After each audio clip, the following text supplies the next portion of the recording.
And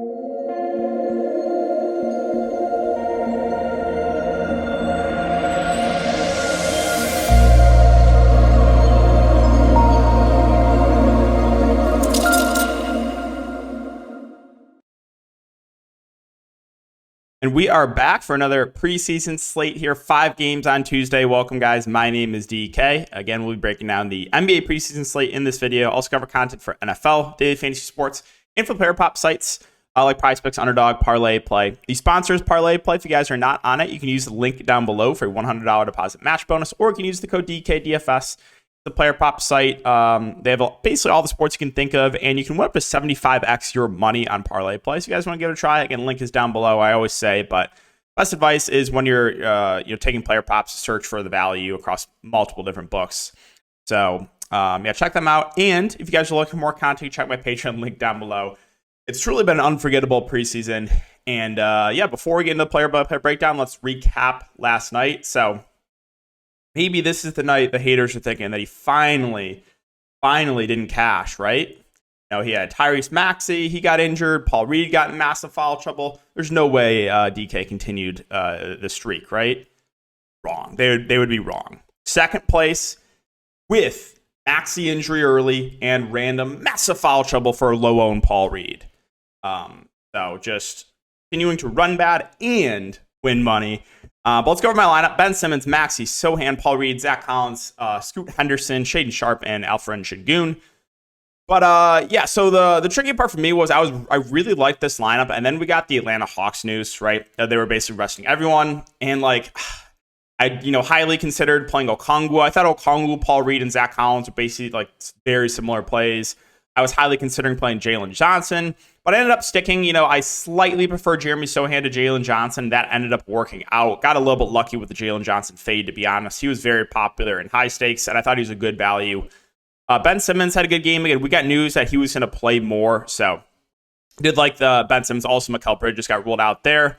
Again, Paul Reed, massive foul trouble. Maxey injured. I played both centers in that Houston-San Antonio game. It was surprisingly low scoring. I thought that game could have been a shootout. It was low scoring, 99-89. And then Scoot and Shaedon Sharpe to round it out just because the minutes, right? We knew they were going to play into the fourth quarter. And Scoot was awful, but I don't regret the play. He was 80+% on high stakes. I would have done it again for sure. He had a horrific game. Shaedon Sharpe was much better at lower ownership. So another $800 win. Like I said, it's been a crazy stretch. Broke even on player prop stuff for the first time in a while. We had been sweeping the board every single day. One miss in Underdog was Sohan. I had his over 17 PRA. He finished with 15 PRA. If he would have hit, I would have swept Underdog. So that was a little bit frustrating. He literally had two PRA at halftime. He's playing the point guard position. He's a stat sheet stuffer without Wembanyama, without Vassell, without Trey Jones, and he has 2 PRA at half. How was that even possible? And then I missed Mathurin over his points and prize picks. We hit the first other 3, though, which were Booker over points, Cam Thomas over points, and Shaedon Sharpe over points.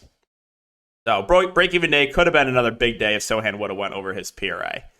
Let's recap everything. Now, as far as news goes, there's not a ton out there right now. Most of these teams give news closer to lock as far as what they're going to do, and they start ruling guys in, ruling guys out. Now, this is the last preseason game for the Pelicans, but the plan is for the starters to get relatively limited minutes, no one approaching 30. So, I don't know. I read that quote as, a first half and then maybe one shift in the second half for the Pelicans. And for the Thunder, so this is tricky. Mark Daigneault said that OKC plans to ramp up starters' minutes for at least one of the final 2 preseason games. Well, can you tell us which one it's going to be, right? I hate coaches that are just be straightforward about it, man. It's so dumb. This is the preseason. Again, if I am a coach, I am telling my beat writers exactly what I am doing. I'm not going to say, you know what? In one of these last 3 games, I'm going to ramp up the minutes, but I'm not going to tell you which one. Or, you know what? I'm not going to reveal the starting lineup. I don't know how much they're going to play. We'll see. They might play the second half. They might not. It's what are they thinking? Who do these coaches think they are? They need a reality check, man. They need a reality check. And then for the Clippers, Brandon Boston's out. Zubac, Morris, and Pollard, and Nick Batum is going to be starting at the 4 for the Clippers. That's really it. I was looking at Twitter. That's all the news I could find. Again, we'll be getting a lot more news closer to lock. All that stuff will be posted on Patreon. Starting lineups, guys in, guys out, minutes. If we get that news from coaches and beat writers, that'll all be on Patreon. If you guys are interested, link is down below. Okay, so we'll start off with the Pelicans side, and I'm expecting similar minutes for these starters of, one shift in the second half. So Zion, Ingram, CJ, JV, all reasonable options.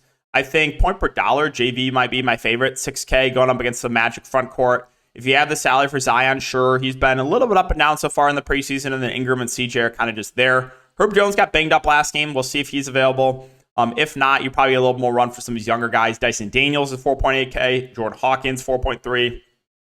Kira Lewis has been getting a decent run off the bench at 4.1K. A couple of definitely interesting value plays here for the Pelicans, especially if you think these starters get more limited than we have seen in previous games.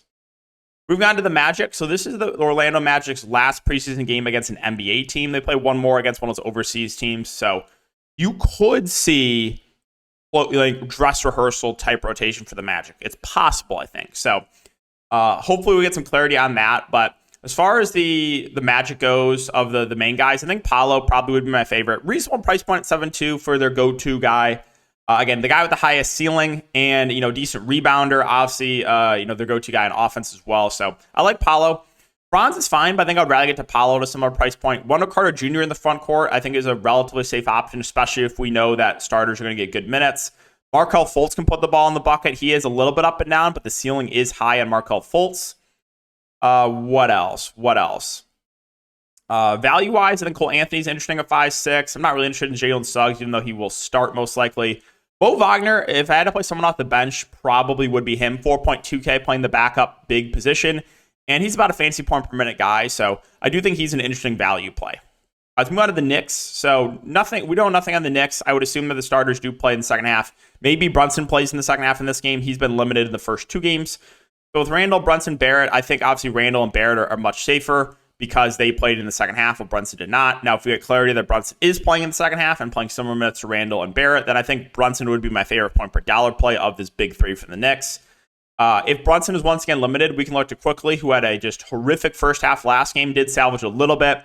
We know he's going to chuck when he's out there. High usage player, so still an estimate interested there and Quickly. Mitchell Robinson got in random foul trouble. Well, not random because he is in foul trouble all the time, but he's about a fantasy point per minute guy. If he sees 20 plus minutes, I think he's a pretty decent value play. Josh Hart also saw limited minutes, so unless we get clarity that he's good to go fully, then I probably can't do that. Some other guys on the bench, DiVincenzo, Grimes, McBride, Fournier, all kind of reasonable options.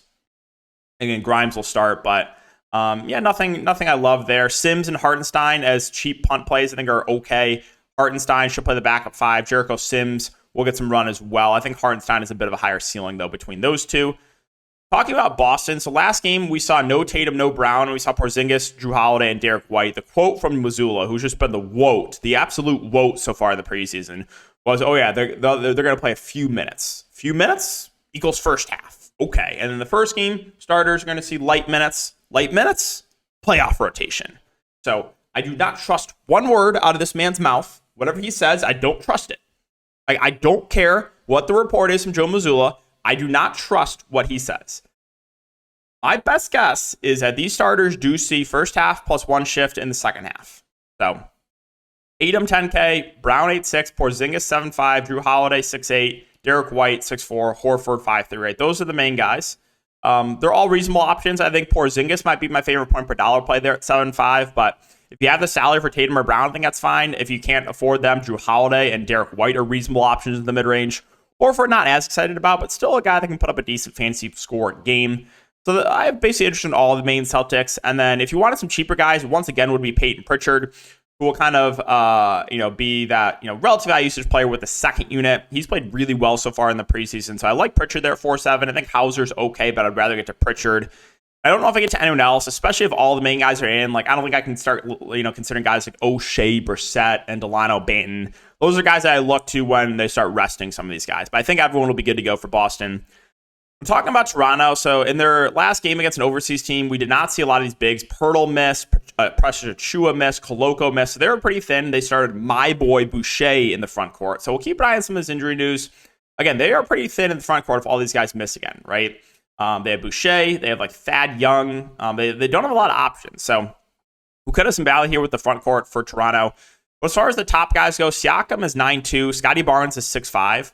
I mean, straight up, I prefer Siakam, but point per dollar, I think Scotty Barnes is the better play here. I think he's a really solid option, especially, again, if he sees decent minutes there tonight. OGs is reasonable. I prefer Scotty Barnes.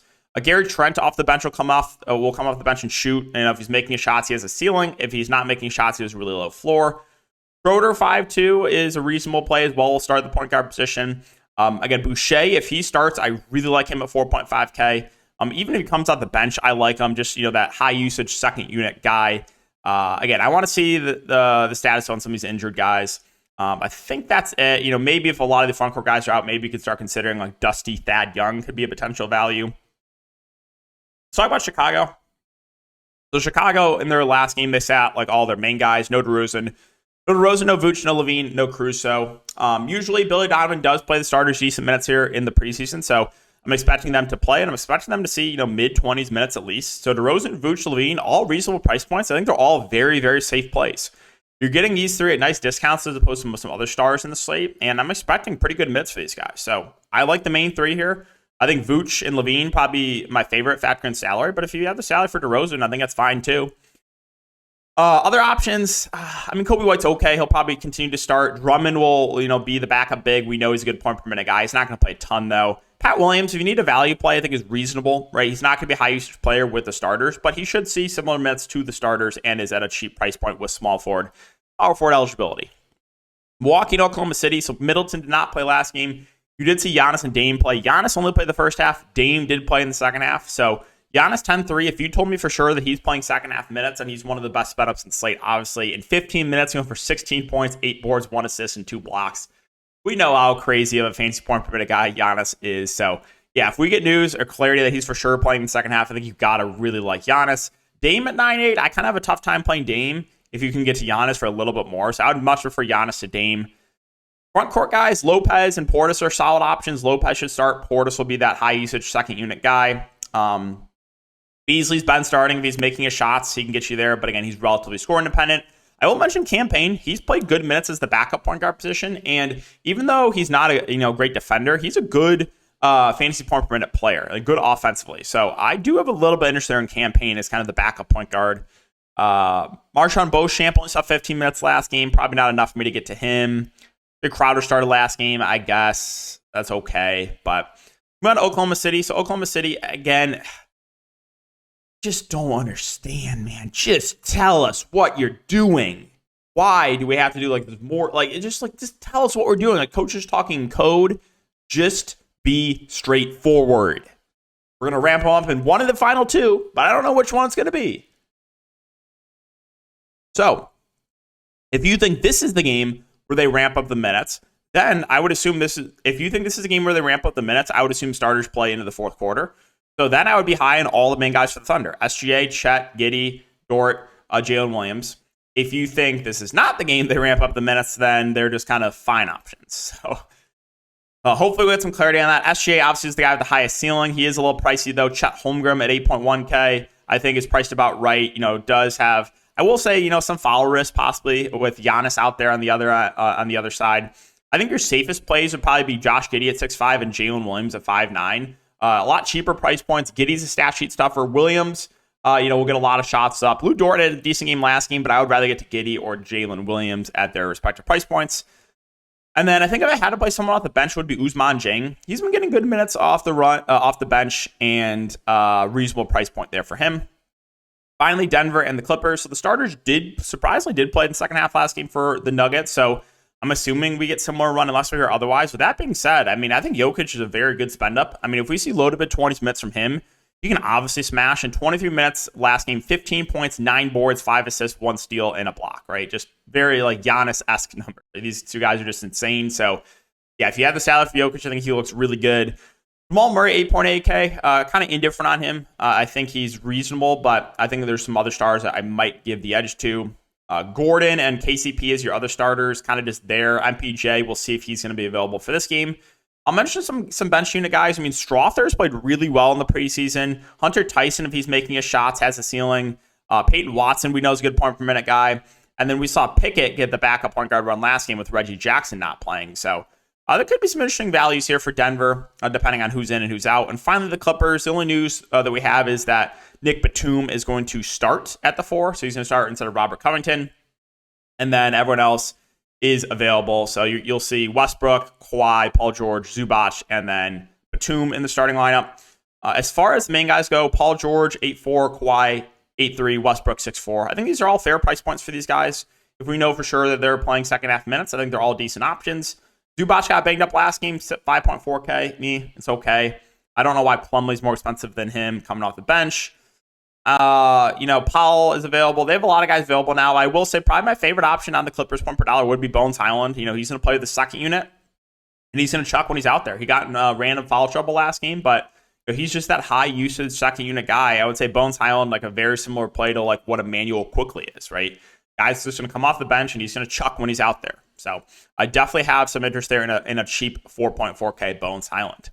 Okay, guys, so that's going to wrap it up the video. As always, I really do appreciate the support. If you do enjoy, make sure to like, subscribe, hit the notification bell, and I'll see you guys all in the next video.